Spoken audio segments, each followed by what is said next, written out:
section, we're going to learn what time boxing is and why it is so critical to the Scrum methodology. Scrum treats time as one of the most important constraints in managing a project.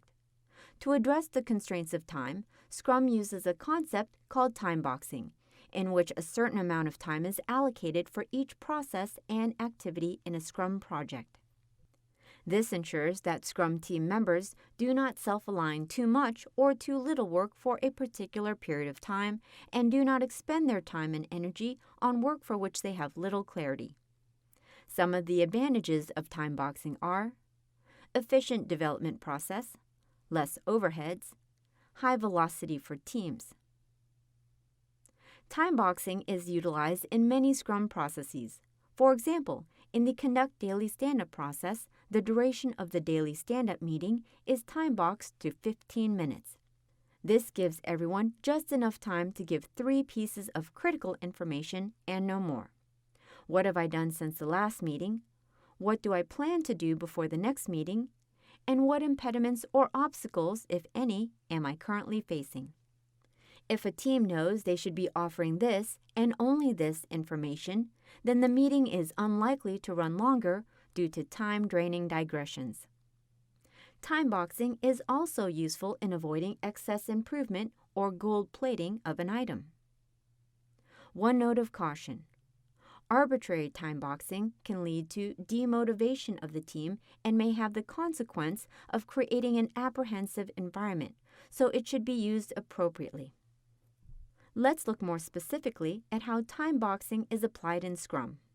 First, a sprint is a time-boxed iteration lasting 1 to 4 weeks, during which the Scrum Master guides, facilitates, and shields the Scrum team from both internal and external impediments. This aids in avoiding vision creep that could affect the sprint goal. During this time, the team works to convert the requirements in the prioritized product backlog into shippable product functionalities.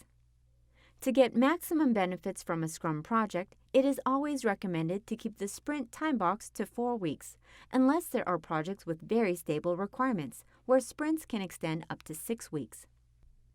Second, the daily stand-up meeting, which is time boxed to 15 minutes. The team members gather to report the progress of the project by answering the following 3 questions. What have I done since the last meeting? What do I plan to do before the next meeting? And what impediments or obstacles, if any, am I currently facing? This meeting is carried out by the team as part of the Conduct Daily Stand-Up process. Next is the Sprint Planning Meeting. This meeting is conducted prior to the sprint as part of the Plan and Estimate phase. It is time-boxed to 8 hours for a 1-month sprint. The Sprint Planning Meeting is divided into 2 parts. Objective definition. During the first half of the meeting, the product owner explains the highest priority user stories or requirements in the prioritized product backlog to the Scrum team. The Scrum team, in collaboration with the product owner, then defines the sprint goal. Task estimation. During the second half of the meeting, the Scrum team decides how to complete the selected prioritized product backlog items to fulfill the sprint goal.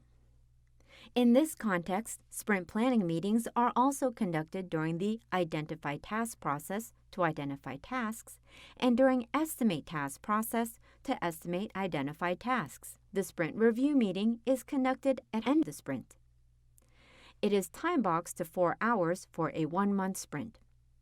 During the sprint review meeting that is conducted in the Demonstrate and Validate sprint process, the Scrum team presents the deliverables of the current sprint to the product owner. The product owner reviews the product or product increment against the agreed-upon acceptance criteria and either accepts or rejects the completed user stories. Retrospect Sprint Meeting. The Retrospect Sprint Meeting is time-boxed to 4 hours for a 1-month sprint and is conducted as part of the Retrospect Sprint process. During this meeting, the Scrum team gets together to review and reflect on the sprint in terms of the processes followed, tools employed, collaboration and communication mechanisms, and other aspects relevant to the project. The team discusses what went well during the sprint and what did not go well, the goal being to learn and make improvements in the sprints that follow. Some improvement opportunities or best practices from this meeting could also be updated as part of the Scrum Guidance Body documents. This brings us to the end of our session on the Scrum principles of time boxing, and thank you for learning with us.